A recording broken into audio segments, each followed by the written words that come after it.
let me know, what was it like for your first show here in Sarnia? It was great, man. Like, yeah, we've never been here before, so it was cool. It was really nice to have so many people come out and really warm. Yeah.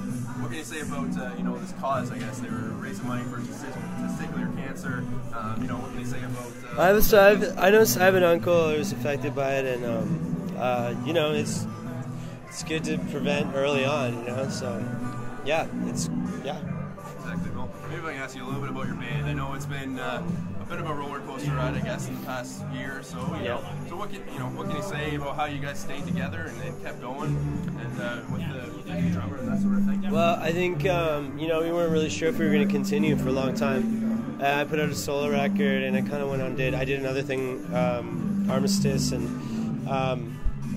I think we had Sekou. When Sekou came into the fold, it took a while for us to really feel like we were a band again, and we're finally hitting that stride now. And I think we're going to go to Europe right now and do a bunch more touring. And the next record I'm really excited about. It sort of feels like the past is over with for us, so that's a good thing.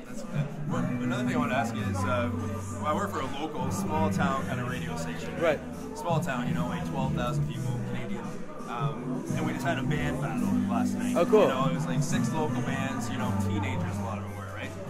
What can you say to people like that, the teenagers that are just getting involved, just starting to get in front of a crowd, that sort of thing, you know what I mean? What kind of advice or words of wisdom, I guess, can you say to some of those people that are just starting out? Love what you do. Just love what you do. That's all you can ask for. Is there are absolutely no guarantees in life, anyways. But in this industry, there's absolutely being successful or not being successful has nothing to do with who you are as a person. And I think anyone who's a young musician should never feel that that's going to be the end all of their career. Is that whether or not they have success, because it comes and goes. But I think if you love what you do, then you have a real gift, and so and that'll keep you grounded and keep you wanting to do it. I know a lot of professional musicians who don't love what they do, so that if you can have that already, then you're ahead of the game. Do you love what you do? I do at times, and I don't at times, but yeah, I do. Yeah. In the end, I do. Good stuff. Good stuff. What can you say about being Canadian and then trying to make it? I know you say you're going over into Europe, and I know you've been touring in the States as well. Yeah. What's that? How tough is that for a Canadian musician? Well, it's not as tough for us because we're not a Canadian-sounding band. I think we actually, when we go a lot of places, people don't know we're Canadian. I think it's harder when you're kind of that roots rock reggae or reggae. When you're that roots.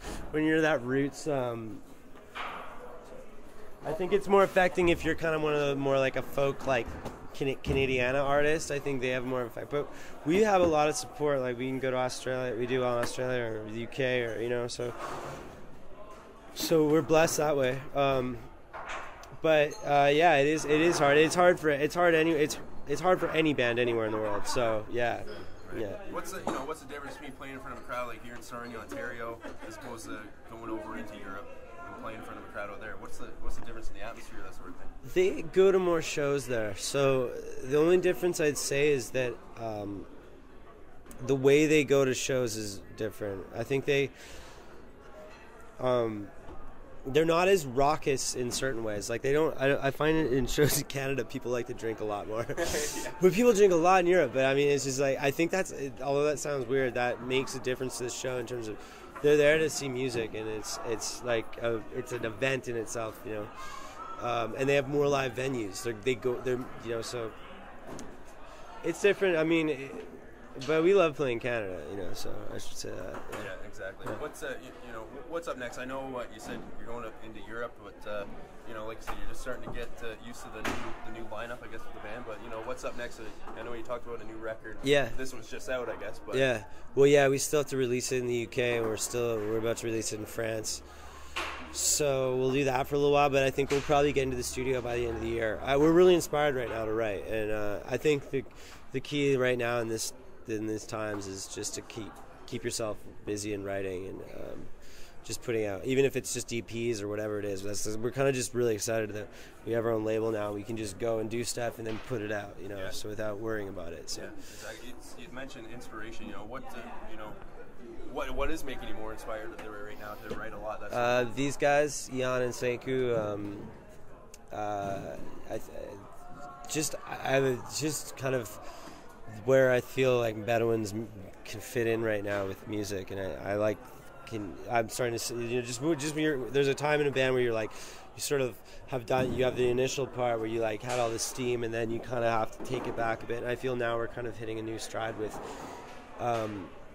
where we want to go. So it's really, but it's all about people that you work with. It's all about the players and like what your possibilities are with them. So right now it's in a good spot.